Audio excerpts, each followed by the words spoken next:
time for a trespassing case, so why does the courtroom itself become the crime scene? In Oregon, Christoper Jackson walks in on minor charges, trespassing under ORS 164.245, unlawful use of a weapon per ORS 166.220, resisting arrest via ORS 162.315, and within minutes his own attorney is scratched and bitten, deputies take bite marks, and a 6-year sentence for assault eclipses the original case. This shift highlights how courtrooms, as secure facilities, prioritize immediate safety over procedural continuity, educating us on the layered protections in judicial spaces. Then we move to Florida, where a sneaker meetup turns into a murder conviction on video and in testimony, and a magistrate's hallway confrontation spirals into a career-ending controversy. This isn't about headlines. It's about what happens when you defy the court's immediate power. Stick around, because the details matter. So we start where the stakes escalate without warning, when a misdemeanor becomes a battlefield. The Christoper Jackson courtroom assault. You expect a routine appearance, so why do deputies sprint when a defendant grabs a chair? The thing about this case is the docket looks simple. Christoper Jackson faced trespassing, unlawful use of a weapon, and resisting arrest stemming from being found on a private road and pulling a deputy down a 25-foot embankment while attempting to brandish a pocket knife, described in one account as a box cutter, breaching those initial charges through unauthorized entry and violent resistance. A standard hearing, a status update, maybe a scheduling discussion. The record shows what starts as ordinary can pivot fast when authority and defiance collide in a room designed for order. Legally, this educates on the fork between contempt sanctions and separate criminal filings, underscoring how violence triggers a procedural reset for institutional integrity. Let's break that down. Jackson enters the Oregon courtroom under those pending charges. There's structure here: counsel table, court staff, the judge setting ground rules. You hear the warnings about decorum. You see the posture restless, confrontational brewing at the edge of compliance. He props his feet on a desk and flips off a clerk who asks him to stop. When his mother, Julia Stickney, tries to intervene, he shoves her by the neck. Each small refusal adds friction that the camera can't soften. Then the chair lifts, breaching ORS 33.015 on contempt by willfully disrupting proceedings. First one, his mother stops him. Then another, this time he charges at the clerk. The clerk gets clear and signals to a deputy just entering. Attorney Edward Talmadge moves in to protect the clerk and ends up pinned under Jackson beneath a desk. Metal legs scrape tile. Commands stack on top of each other, deputies pile in. You can map the sequence frame by frame. A clinch, a stumble, the crush at the rail. Control becomes the only goal. The chain reaction is ugly, fast, and precisely what the secure facility rules are built to prevent, as Jackson's pinning and biting breach ORS 163.175 for assault in the second degree by intentionally causing physical injury. The court clerk and Jackson emerge unharmed, but Talmadge suffers multiple scratches to his face and bites to his arm and hand. Deputies also report bite marks. That's the key detail. The people tasked with keeping order absorb the damage, and the venue turns into evidence. Now let's look at the procedure. There's a fork when conduct escalates in court. One lane is contempt internal sanctions for disrupting proceedings. The other is new criminal conduct assault, menacing harassment charged by prosecutors as independent crimes. Legally speaking, this changes everything. Contempt punishes disrespect for the judge's authority. Assault punishes harm to people, different statutes, different exposure. Think of due process like a checklist. If violence breaks it, the system suspends the old tasks and prioritizes safety. Stabilize the room, separate the participants, document injuries, only then return to the underlying allegations. The evidence suggests prosecutors deliberately separate the new acts from the old case to emphasize institutional safety and deterrence, which brings us to the narrative shift that happens on the record. The defense may want to talk about the trespassing facts or the pocket knife allegation out on the street. Prosecutors pivot to the new harm inside the courthouse. They frame the case around deterrence, send a message that the venue itself is off limits for intimidation. They audit the footage, secure statements from the clerk, Talmadge, and deputies, and lock in medical notes for the injuries. The courtroom becomes Exhibit A for the state's theory that order must be defended immediately and decisively. And the consequences reflect that reframing Jackson receives a 6-year sentence for the assault in the courtroom. Not a contempt sanction, a felony sentence for new criminal conduct. Meanwhile, the original trespassing, unlawful use of a weapon, and resisting charges remain pending. The record shows how the institution answers an attack on its core function. It separates charges and sentences independently, signaling that the venue is not a shield for violence. Legally, this educates on deterrence's role, where penalties like Measure 11's mandatory minimums ensure swift accountability to preserve judicial trust. Let me know in the comments, was this justified under the law? If protecting the forum is the first duty, then the penalty tracks the risk the act created. The docket resumes, but the outburst resets the stakes for everyone watching. Now shift your lens from a live courtroom to a controlled room with a fixed camera, where silence and repetition do the work. When a claim of "I wasn't there" meets timestamps and angles, denials have to survive the tape.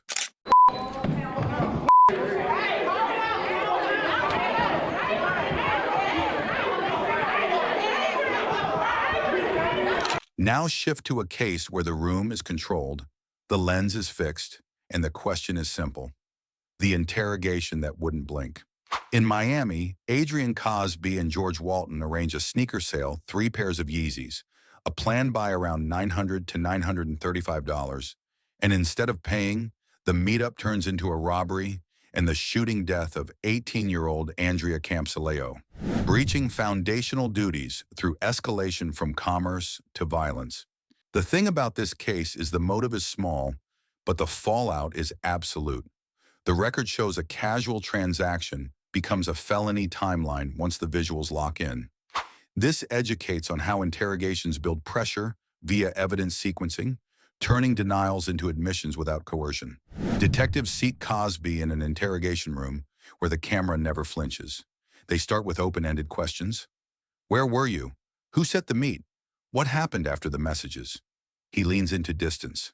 Not there, not armed, not involved. Then the method tightens. They roll surveillance video from multiple angles around the housing complex. A coverage net, the detective points out, is unusually dense.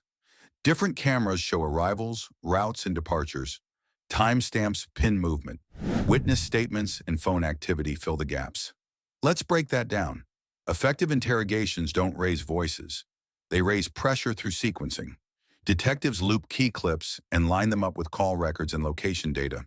They freeze the same frame and ask the same question. If you were elsewhere, why does this angle place you here? They track the path from the shooter's residence toward the scene, then back out again. Each contradiction narrows the story until only the footage stands. Speaking of evidence, Cosby's account shifts the way stressed narratives do. First, full denial. Then partial truths nearby but uninvolved. Aware but not participating. Detectives keep the focus on verifiable facts. They use silence. They reset. They return to the same 2 or 3 angles and wait for an explanation that fits every known minute. The tape does not adjust. That's the key detail. As his presence and role breach, Florida Statute 812.13, 2A for armed robbery by carrying a firearm during the taking. Legally speaking, this matters because of Florida's felony murder rule. If you join a robbery and someone dies during that crime, you face first-degree murder under Florida Statute 782.041A, even if you didn't fire the shot, add armed robbery, and the exposure multiplies. The analogy is simple, a chain. If you link yourself to the robbery, you link yourself to the foreseeable outcome. The record shows both Cosby and Walton felt that chain, each convicted and sentenced to life, illustrating how the doctrine reaches every participant. This rule educates on joint liability, where participation imputes shared risk to deter group crimes. Now let's trace how the case moves from the interview room to the courtroom. Prosecutors assemble a linear reel, housing complex surveillance, phone logs, witness timelines, and forensic markers like the time of shots fired and the window of flight. Each minute is anchored to corroborated acts. The unusual volume of video coverage closes speculation. When testimony matches the tape, the narrative hardens, which brings us to the trial. The state presents the visuals and the clock. The defense argues context pressure, fear, intent. The jury watches the same sequences the detectives use to corner the contradictions, victim impact statements, put cost on the record. Andrea Campsleo's father tells Cosby, "There's only one place animals like you belong, and that's in prison for the rest of your life." The room hears grief and sees corroboration. The evidence suggests the timeline speaks louder than motive. The verdict follows the structure. Adrian Cosby is convicted of first-degree murder, first-degree attempted murder, and robbery. The sentence, life for the murder and attempted murder, plus a concurrent 25-year term for armed robbery. Concurrent means the sentences run at the same time, so the life terms control his fate. The jury's quick deliberation signals confidence in the visual record and the prosecution's timeline. During sentencing, the temperature spikes. After being called an animal, Cosby lunges toward the victim's family. Deputies restrain him and clear the moment. It's a flash of defiance that mirrors the interrogation's arc. When facts harden, force can't move them. The judgment stands. The system records the outburst and proceeds. Now consider a different kind of control test. Not a suspect under lights, but a judge under a lens. What happens when the person meant to regulate the room steps into the frame and becomes a story?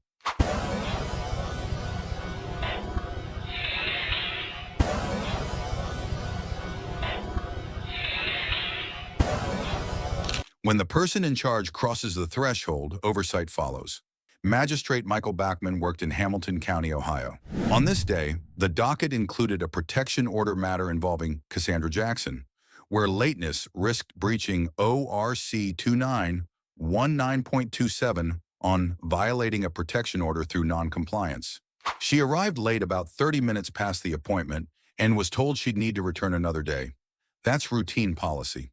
The problem starts in the hallway, where witnesses describe raised voices and frustration that Bachman would later say disrupted his courtroom. 9 seconds after Jackson leaves, he steps out.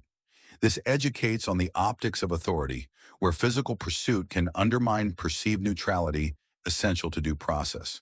The surveillance video shows what words usually obscure. Bachman exits, jogs after Jackson, and points for her to return. She turns toward a side hallway. He reaches her and places his hand on her shoulder. The video clock runs. His hand stays there for 23 seconds. Then he directs her into the courtroom and orders her to sit in the jury box, a space reserved for jurors, not parties. That placement reads as a control move, and the camera turns it into a record. Inside, the exchange doesn't cool. Deputies step in. They attempt to take Jackson into custody. She resists arrest. The orders escalate into consequences. Bachman sentences her to 3 days in jail. A different judge signs a release, and she serves 2.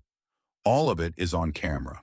The hallway, the hand on the shoulder, the jury box directive, the arrest.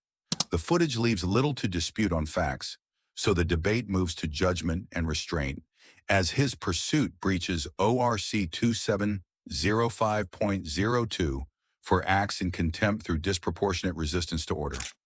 Now let's look at the optics problem. A judge can use firm directives to maintain order.